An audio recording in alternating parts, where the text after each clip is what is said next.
안녕하십니까. 오늘은 아버지 찾기에 대한 이야기를 하겠습니다. 아버지 찾기는 고대 소설 홍길동전을 중심으로 해서 글쓰기에서의 큰 주제와 인간의 윤리 문제를 살피는데 아버지 찾기를 화두로 이야기하겠습니다. 아버지의 시가 어머니의 꽃에 떨어져서 우리는 태어났어요. 그래서 성경에 보면 태초에 말씀이 있었다 그러는데 태초라고 할 때 그 태자가 클 태자라고 하기도 하고 콩 태자라고도 하긴데 큰 대자를 이렇게 써놓은데 큰 대자를 써놓은 것은 남자가 팔을 벌리고 가랑이를 벌리고 누워있는 모양새의 글씨입니다. 큰 대자가. 그런데 큰 대자의 가랑이 사이에 점 하나 찍어놓고 클태라고 그러는데 그것이 태초의 시를 말합니다.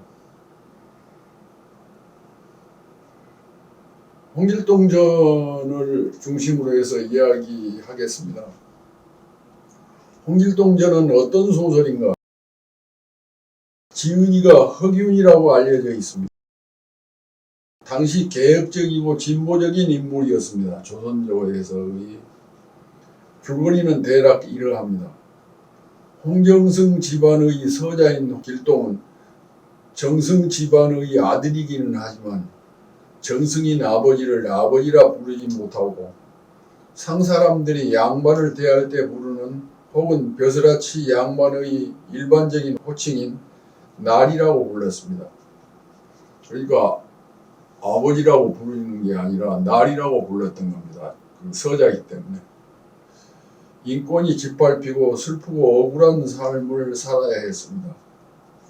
철이 들면서 생태적으로 가족제도와 사회 국가의 법도에 불만을 가진 길동은 한 스님의 가르침을 받아 수박치기 등의 몸수련을 했습니다.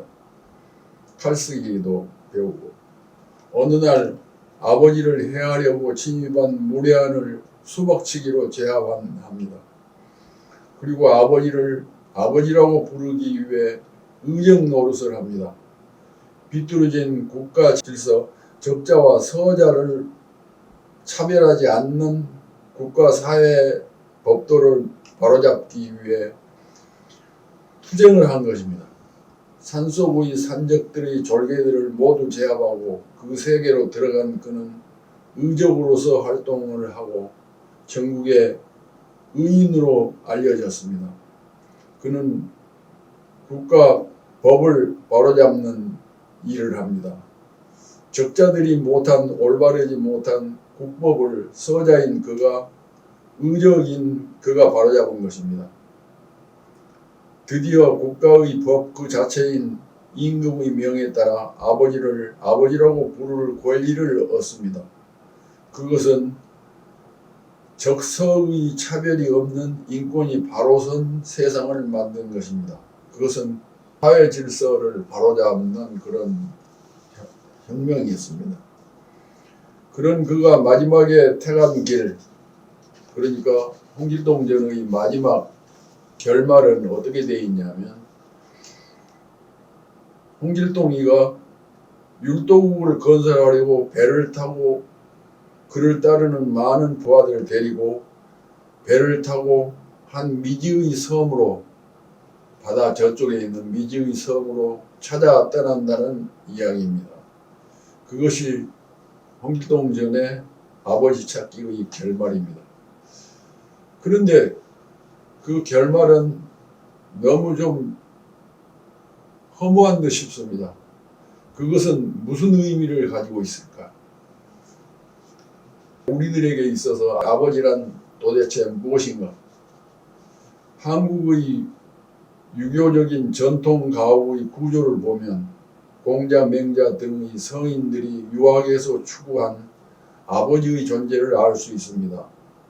아버지의 존재는 충과 효를 바탕으로 한 정치, 사회, 법규의 한 모범, 표대입니다. 그것은 확대시키면 임금이 됩니다. 아버지를 이렇게 크게 확대시켜 놓으면 왕이 된다는 것입니다. 대문을 들어서면 문간체가 있고, 이게 유교적인 전통 집을 지금 말합니다. 거기에는 집사와 종들이 거처합니다. 문간체에서. 안으로 들어서면 안채와 사랑채와 별채로 갈라집니다. 안채와 사랑채 사이에는 나지막한 담이 쌓여 있고 거기에는 쪽대문이 있습니다. 안채에는 안주인이 거처하고 사랑채에는 아버지가 거처하고 별채에는 자식들이 거처합니다. 사랑채 뒤편 위쪽에는 사당이 있는데 사당에는 선조들의 신위와 영정들이 줄지어 있습니다. 거기에는 효와 충을 숭상하는 정신이 들어 있습니다. 충과 효, 그것은 유학을 숭상하는 법의 근간입니다.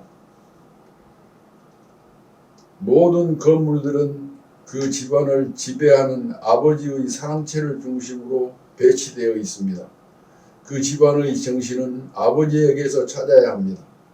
그 아버지는 사당의 선조들에게서 전통적으로 물려받은 것입니다. 그 집안의 정신을 찾으려면 그 아버지를 만나야 합니다. 이것은 유교적인 가부장적 기본 틀인 것입니다.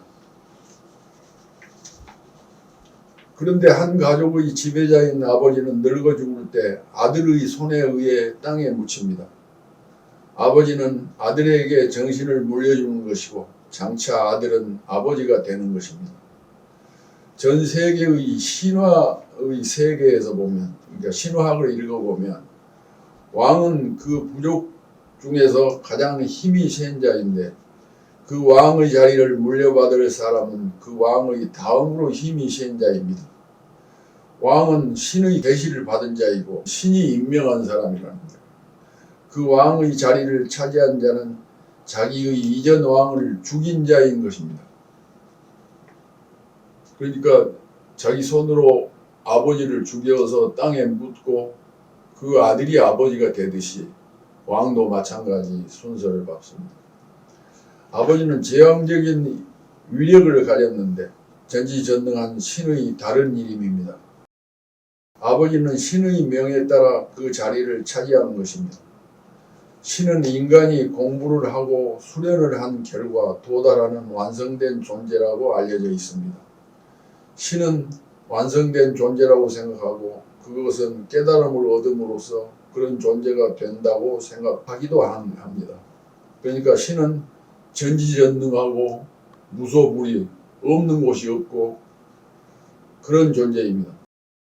가령 기독교적인 분위기, 창조의 신을 믿는 사회 분위기 속에서 나고 자란 철학자 니체는 자라투스트라는 이렇게 말했다라는 책에서 신은 죽었다고 말하고 새로운 세상을 만들고 그 세상을 영위해갈 새로운 인간형 위오맨스가 나타날 것이라고 말했습니다.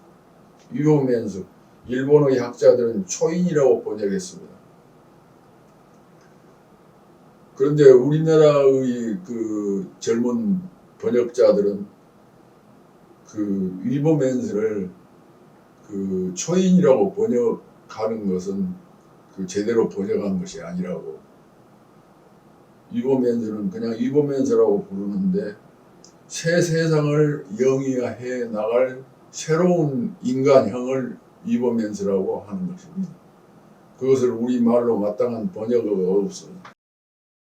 자기들이 믿는 절대자인 신을 아버지라고 부르는 종교 집단, 기독교나 이슬람교, 다신을 믿는 힌두교의 그들은 자기들의 신이 우주 만물을 창조한 전지전능한 신이라고 믿고 이승의 삶을 사는 것은 신의 세계, 영원한 미래의 세상, 천국으로 가기 위한 과정이라고 믿습니다.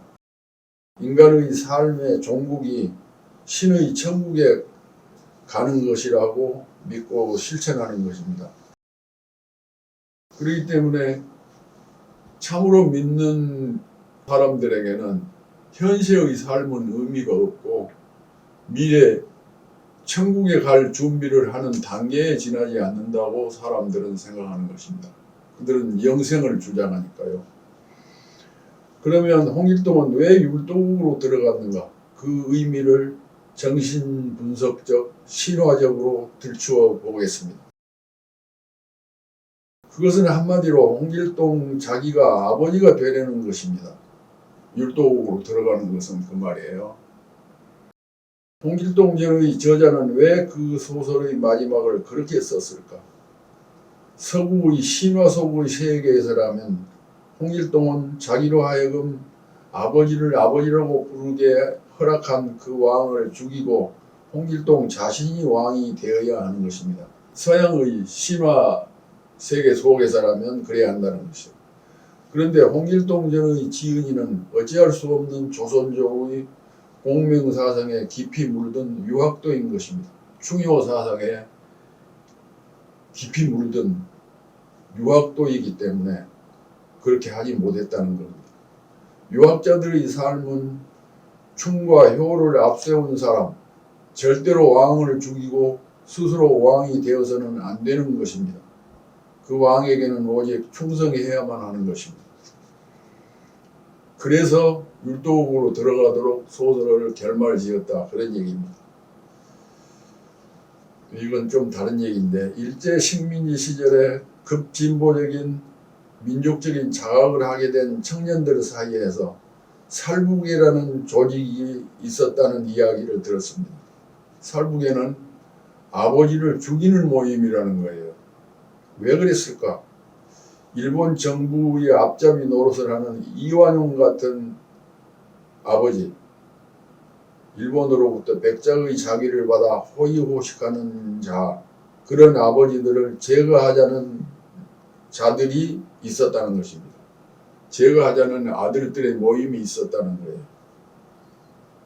그것은 신화적인 의미로 봤을 때 아버지를 죽이고 아들이 아버지를 차지하는 그런 것을 말하는 것이죠.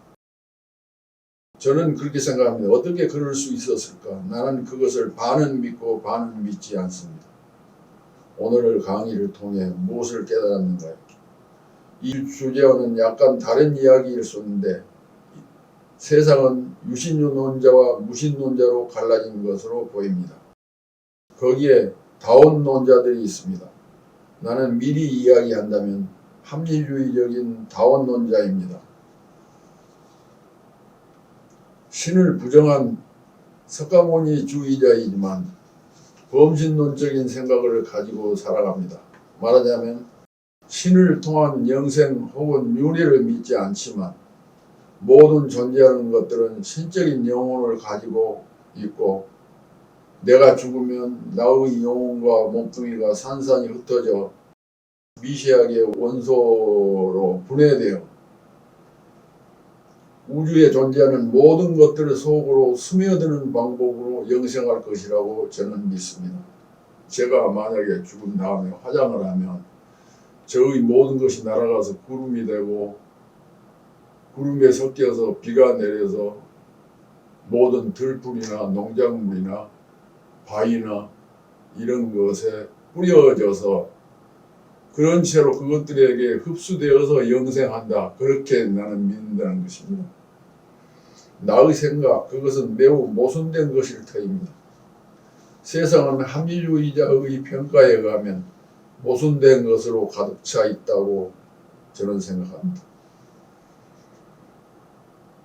신을 진실로 믿는 사람들은 나 같은 다원주의자를 말도 안 되는 이단이라고 매도할 터입니다.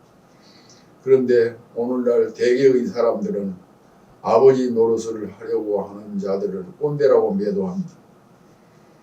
아버지가 죽어버린 세상, 그 아버지와 비슷한 원로 존재를 꼰대라고 치부하는 경향이 있습니다.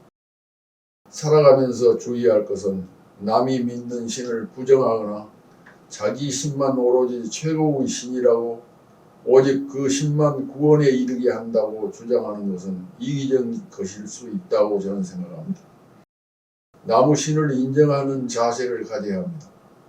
우리에게는 자기 소신껏 자기의 신을 믿고 신앙할 권리와 자유가 있는 것입니다. 저는 신을 믿는 태도에도 다 함께 평화롭게 사는 상생의 의식이 담겨 있어야 한다고 생각합니다. 내 신을 내가 믿듯이 다른 사람의 신을 내 신 믿듯이 믿어줘야 한다는 것입니다. 인정해줘야 한다는 것입니다. 전통적인 세상에서 자라온 저는 자연을 대할 때 범신론적인 시각을 가집니다. 꽃 한 송이, 밤하늘에 반짝이는 별 하나도 신적인 인식을 가진 존재라고 생각합니다. 밤하늘에는 하느님이, 바다에는 용왕님이 존재한다는 전통적인 생각입니다. 오늘 제 강의를 들은 여러분은 아버지의 위상을 어떻게 이해하고 있으신가요? 그럴지라도 아버지 찾기라는 철학적인 명제를 이해하고 여러분의 글쓰기에 도움이 되기를 바랍니다. 아버지 찾기는 우리에게 있어서 가장 중요한 윤리 문제, 정신의 정체성의 문제를 결정하게 합니다. 그래서 아버지 찾기는 중요한 것입니다. 오늘 강의가 여러분들에게 유용했으면 좋겠습니다. 오늘 강의 마치겠습니다. 감사합니다. 한승원 선생님의 강의는 매주 1회에서 2회 업로드합니다. 교재는 한승원 글쓰기 비법 108가지입니다. 글쓰기는 영혼을 맑게 하는 세상에서 가장 아름다운 비약입니다. 구독, 좋아요, 알림 설정 꼭 부탁드립니다.